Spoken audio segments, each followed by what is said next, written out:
আসসালামু আলাইকুম ভিউয়ার্স, নিয়ে আসলাম পোকো F2 প্রো ডেট মোডে থাকা একটি ফোন। এই ফোনটি আসলে ব্ল্যাক স্ক্রিন চার্জিংয়ের লোডিং হচ্ছে, মনে হচ্ছে যে ফোনটি অন হবে, বাট ফোনটি কিন্তু অন হচ্ছে না। তো এ ধরনের যে সমস্যাগুলো হয়ে থাকে K30 প্রো এবং পোকো F2 প্রো, আসলে দেখুন এই পোকো F2 ফোনটি বাজারে যখন আসে তখন এই ফোনটির প্রাইস কিন্তু ৬৮,১২৫ টাকা এবং অ্যারাউন্ড ৭৫,০০০। আবার K30 প্রো এই ফোনটি ছিল তখন ৪৬,০০০, ৪০,০০০ সামথিং এরকম ফোন। আনঅফিসিয়ালি অনেকে অনেক দামে কিনতে পারেন, বাট এই ফোনগুলো কিন্তু অনেক ভালো মানের একটি ফোন হিসাবেই বাজারে লঞ্চ হয়েছিল। এবং কি এই পোকো F2 প্রো ফোনটির মাদারবোর্ডটি কিন্তু ডাবল লেয়ারের, শুধু আইসি ডাবল ডেকার না, এটির মাদারবোর্ডটিও কিন্তু ডাবল ডেকার।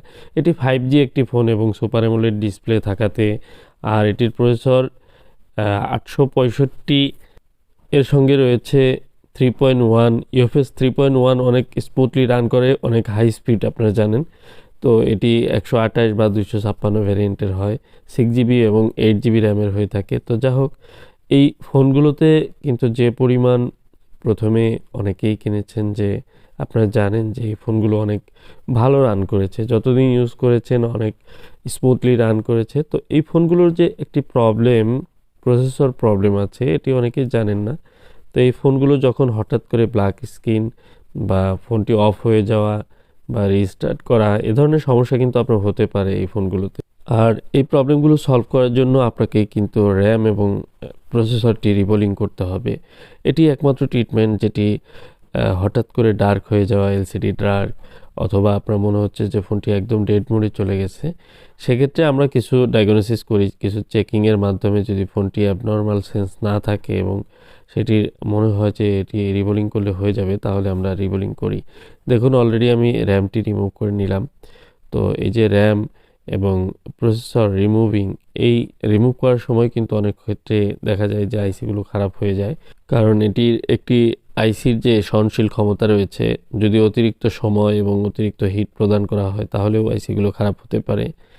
আবার একটু রিমুভ করার সময় যদি একটু হালকা বেঁকে যায় বা ভিতরে চাপ লাগে আইসির ভিতরে, আপনারা জানেন যে অসংখ্য ট্রানজিস্টর থাকে, যেগুলোর মাধ্যমে কাচের যে অংশগুলো সেগুলো কিন্তু ভেঙে গেলে এই আইসিগুলো কিন্তু আর ওয়ার্ক করে না এবং কি পার্মানেন্টলি ডেড হয়ে যায়।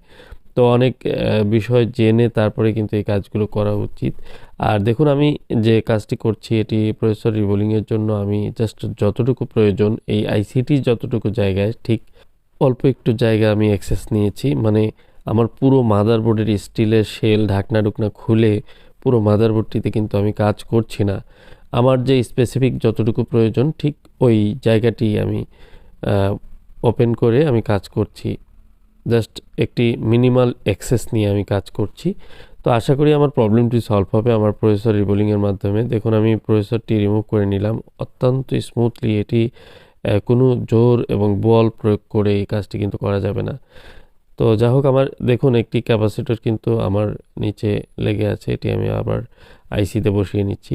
আর এই ক্যাপগুলো যদি কোনো সময় মিসিং হয়ে যায়, অনেকে দুশ্চিন্তা করেন যে এটি মিসিং হয়ে গেলে ফোনগুলো রান হবে কি হবে না।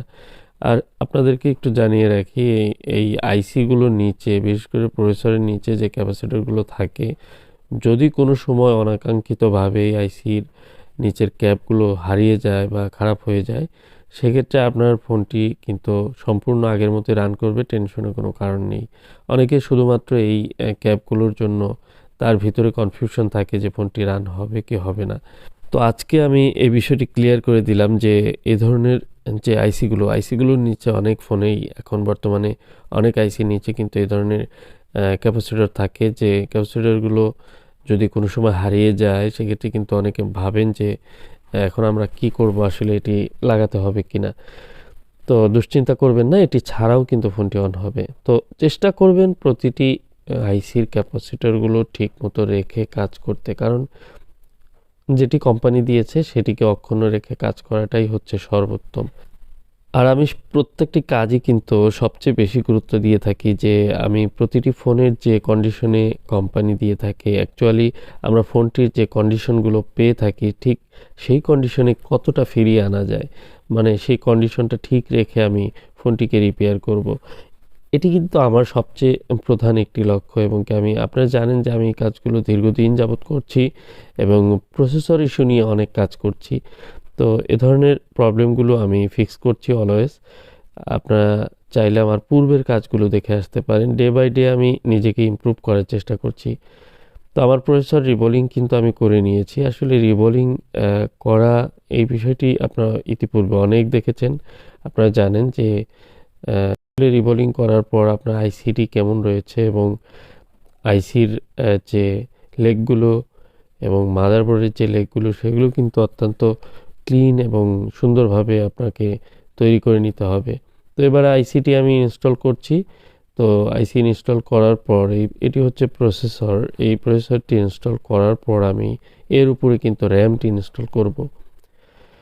তো এরপর দেখব আমরা ফোনটি রান হয় কিনা। আশা করি ধৈর্য সহকারে ভিডিওটি দেখবেন। আর আপনারা যারা এ পর্যন্ত ভিডিওটি দেখলেন, যারা এখনও সাবস্ক্রাইব করেননি তারা কিন্তু অবশ্যই সাবস্ক্রাইব করে রাখবেন। আর আমার ভিডিওটি ভালো লাগলে অবশ্যই লাইক করবেন, কারণ এ ধরনের কাজ কিন্তু অ্যাভেলেবেল আপনারা হয়তো নেটে দেখতে পান বা ইউটিউবে আপনারা সার্চ করলে এই ধরনের কাজ পেয়ে যাবেন। বাট কাজের কোয়ালিটি আপনারা লক্ষ্য করবেন। যদি ভালো লাগে, আপনার মনের যে ইচ্ছাটা সেটি আপনি প্রকাশ করতে পারেন আপনি লাইক বাটনটি প্রেস করার মাধ্যমে, যে আমার কাজটি আপনার কাছে ভালো লেগেছে কিনা। সেই সাথে অনুরোধ করব, যদি আপনাদের কোনো পরামর্শ থাকে, বিশেষ করে আপনারা যারা আরও অনেক কাজ দেখেন বা আপনারা নিজেরাও কাজ করেন, আপনাদের কোনো আরও নতুন নতুন কোনো আইডিয়া বা সুন্দর কিছু যদি পরিকল্পনা থাকে সেটি আমাকে জানাতে পারেন, এবং কি আমি সেটি সাদরে গ্রহণ করব। আমি অন্যের পরামর্শ নিতে পছন্দ করি, বা কেউ যদি আমার কাজে সমালোচনা করে সেটি আমার কাছে মনে করি সেটি আমার শিক্ষা। তো যা হোক, আমি র্যামটি ইনস্টল করে নিচ্ছি। আর আমাদের এই মোবাইল সেক্টরে অনেকেই কাজ করছেন, বিশেষ করে প্রসেসর রিবোলিংয়ের কাজ কিন্তু এখন অনেকেই নতুন করেও ট্রাই করছেন বা শুরু করছেন। সবার জন্য শুভকামনা রইল যারা এই কাজগুলো ট্রাই করছেন, পাশাপাশি সাকসেস হচ্ছেন অনেকেই। তো অনেকেই আবার সাকসেস হচ্ছেন না বা কাজ করতে গিয়ে একটু বিড়ম্বনায় পড়ছেন। আমি বলবো যে আপনারা ধৈর্য সহকারে এই কাজগুলো করতে হবে।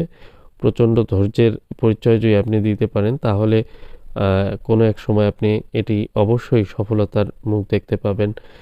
সেই সাথে আরেকটি বিষয় হচ্ছে, যারা এই কাজগুলো প্র্যাকটিস করতে চান নতুন করে, তাদেরকে বলবো যে আপনারা পুরনো কিছু মাদারবোর্ড অথবা ফোন ক্রয় করবেন এবং সেগুলোতে প্র্যাকটিস করবেন। করে আপনারা দেখবেন যে সেগুলোতে সাকসেস হতে পারেন কিনা, এবং কি হ্যান্ড স্কিল ডেভেলপ করার জন্য অনেক প্র্যাকটিস রয়েছে, সেগুলো আগে করবেন। আর প্রথমেই কোনো ফোন যেন নষ্ট না হয়, কারণ নষ্ট হলে আপনার যেমন মন ভেঙে যাবে, সেই সাথে যে ফোনটি খারাপ হলো সেই ফোনটিও কিন্তু আসলে ঠিক হওয়ার মতো ফোন যখন খারাপ হয়ে যায় তখন নিজের কাছেও কিন্তু খারাপ লাগে। বিশেষ করে দেখুন, একটি 50,000 অ্যারাউন্ড এই প্রাইসের একটি ফোন যদি আপনি কাজ করতে গিয়ে সাকসেস না হই, তাহলে এটির একটি মানসিক প্রেশার কিন্তু থাকে। আর ফোনটি যার, তারও কিন্তু একটি আশা নিয়ে কিন্তু এই ফোনটি আপনি রিপেয়ার করতে দিবেন। তো যা হোক, আমার এই ডিসপ্লে প্যানেলে মাদারবোর্ডটি বসানো হয়ে গেছে। আর এটি একজন টেকনিশিয়ান ভাই আমাকে দিয়েছেন এই ফোনটি। মূলত ফোনের যে ওনার সাথে আমার কথা হয়নি। তো আলহামদুলিল্লাহ, দেখুন এই যে ফোন কিন্তু রান হয়ে গেছে। এটি কিন্তু ডেড মোডে ছিল, ব্ল্যাক স্ক্রিন ছিল। আর এই যে কাজটি সম্পূর্ণ হলো, এই সম্পূর্ণ হওয়ার যে অনুভূতি, এটি কিন্তু অনেক অনেক আনন্দের।